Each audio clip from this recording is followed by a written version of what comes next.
What's up, guys? Welcome back to another episode of Rawstocks. This is Rustic, and today we're going to be taking a look at Tesla's chart. We're going to look at where price came from, where price ended today, and where price is likely to head tomorrow and into the rest of the week. As always, before we get started, don't forget to check out the description below with some links to the Rawstocks Discord, where we're currently running a promotion for premium, 50% off 1 month, $50, which is 20% off an annual subscription.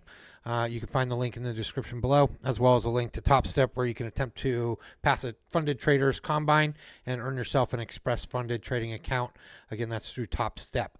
Only $49 right now for a 50K trading combine. So let's dig into the charts, see what today said. So as you can see by the chart that's on the screen right now, we did have a green day. We did close positive. Even though it was a down close day, it still was a positive day as far as trading goes, because we did gap up. We made a run for a new high, and then we ultimately traded down and popped back up a little bit. We did close, and this is very important to note, we did close above the close of the candle from the 26th, which was yesterday. The candle close was 199.40. Called out in the Discord that we don't want to see price go below 199.40 for a close. Right? That's as close as I can get it there, 199.73. 199.40 was the official candle close. Where did we close today?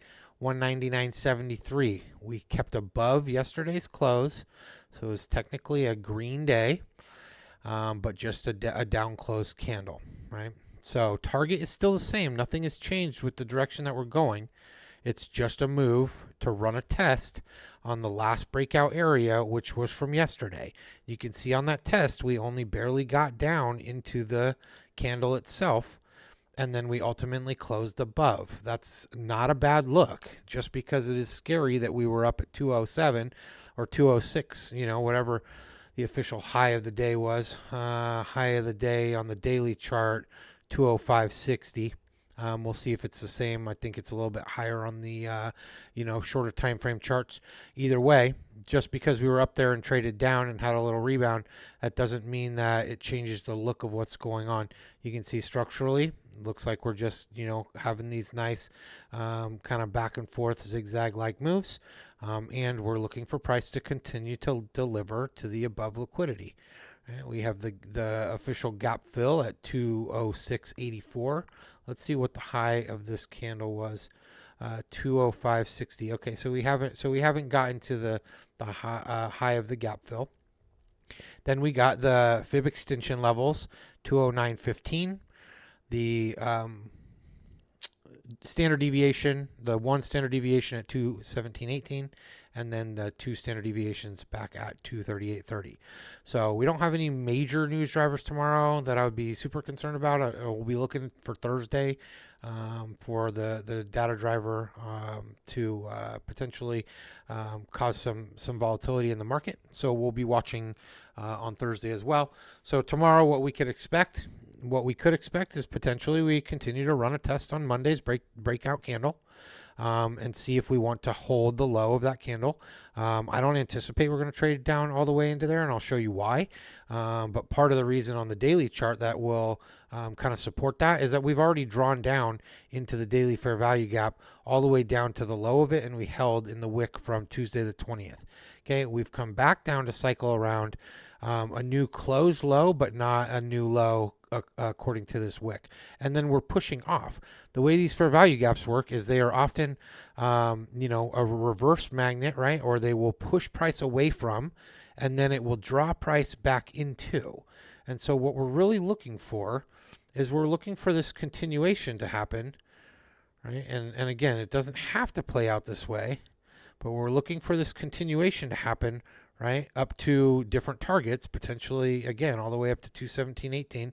We might see some more, structure being built here, but we're really looking for price to, make this continuation, and who knows how high it goes, right? I'm just drawing some lines here.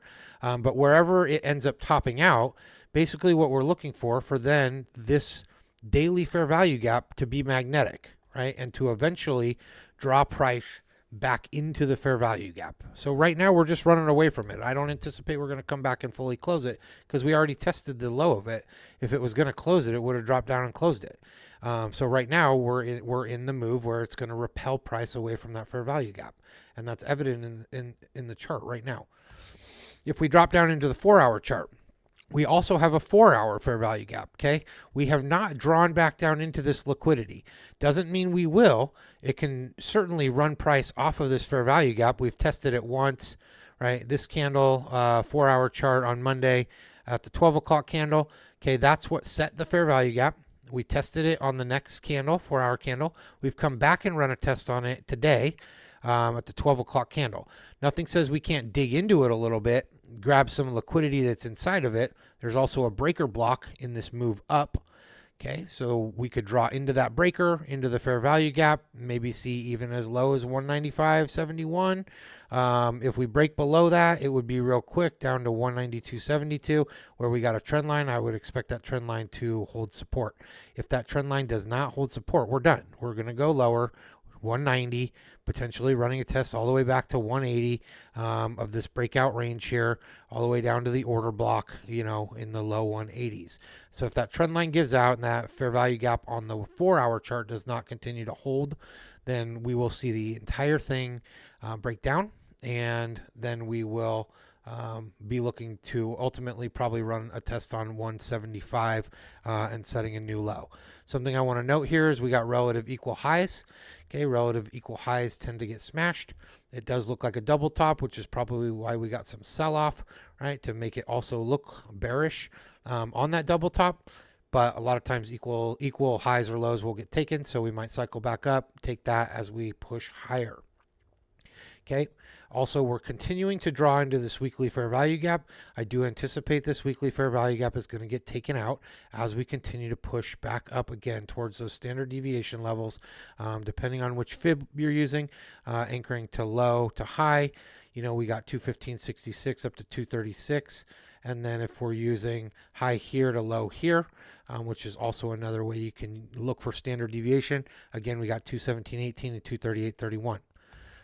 On the 1-hour chart, okay, on the 1-hour chart, I got some order blocks. You see we traded up to the order block. We ran out the liquidity right here in the high just by a tick, right? Give you a better look at those relative equal highs. They're not perfectly equal highs, but they're relative equal highs, right? And we are starting to, look like there could be potential, and this doesn't have to play out like this, but you do see what looks like a retail head and shoulders, and that we might be looking to push back up to like the 202 range. We could then even see price drop back down into the 1-hour fair value gap, possibly running a test all the way on the trend line, which would still put us inside that 1-hour fair value gap, right? And then we ultimately could see price take out this order block and run up into that like 208 all the way up to 212 range, right? And then see if price wants to push even higher than that. If you also want to look at peaks, you can see that we're not quite in a perfect channel, but it does appear that it's channel-like, right? Eventually it could turn into more of a wedge, but you can see that we are continuing to, push up. Today was technically a higher high, but again, be watching for this head and shoulders to potentially play out, but I would not expect it to drop down below 189.47. I would expect it to drop, if this played out, into this 1-hour fair value gap, and then just like it shows here, we see a rebound. Now again, if we do drop through that, just like on the 4-hour chart, and we punch through the support line down into the order block, I would be looking for us to drop down into the additional order block. And if we were to take out the previous lows from February 13th, then I would be looking for us to push down into the mid 170s and potentially taking a lower low. But we'll have to see. I'm not sure if the Fed Chair Powell next week giving testimony is going to be the catalyst for the market to completely drop, or if we just see price continue to push up, and then that ends up being a bullish catalyst that it continues to drive the market higher. Lastly, we're going to look at the 5-minute chart. On the 5-minute chart, we saw nice expansion through the pre-market or London kill zone, right, as we gapped up. And then we saw price open and made a run on an old high, which we saw again, those equal highs. Right. From there, we dump down, we pop back up.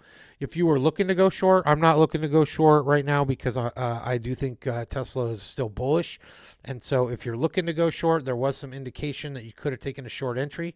Instead, I was looking to average in and add some long positions for potential continuation into Wednesday, Thursday, maybe even Friday. But here's the indicators. If you didn't take the close up here at 205.61, give or take, right? And then we came back down on the 5-minute chart. We set a bearish fair value gap, right? There were a couple times where you could have entered that fair value gap to go short. And you see we popped down. We set another fair value gap during the lunch macro, popped up, didn't even test it, came back down. We did not set a new low. It gave us into close a bullish fair value gap on the 5-minute chart, which is so far held. So tomorrow, again, if we're looking for a bullish move, right now we're in aftermarket. We'll see what happens into pre-market. We're in 24-hour trading on Robinhood or other platforms you can track it on. But basically looking for this fair value gap if we're going to take a move up, right? This order block, that's where we could find our rejection of that head and shoulders, right? Actually somewhere more around like 201.78, and then could potentially see a dump. Okay, but if we get through that area and we don't get stopped by this head and shoulders look, then we'll be looking to, again, make a run on the old high and then head even higher from there. So things to be watching for. Again, really the key level tomorrow is going to be this intermediate term high at 201.78. Let's go ahead and mark it off on our charts just so it's nice and bold for us. If we clear that, I would expect some reaction because it is a retail, look as far as a pattern goes. And so I would expect some reaction. But what I think is going to happen is we're going to get a reaction. Retail is going to think it's heading lower, and then we're going to punch up through it. But that's all speculative. We can see what happens tomorrow. We also saw earlier, like right here. This is kind of a micro head and shoulder that has already played out, that has come and set a new neckline, if you will, for the potential of the larger head and shoulder to play out. So hopefully this has been helpful. Wish you guys luck on the next trading day. Thank you guys for all the support. Don't forget to like, subscribe, share with all your friends, and come join the Discord community if you're not already in it. It's free to join for basic members. And again, the premium upgrades as well, the coupon codes are in the description below. Take care, and we'll see you tomorrow.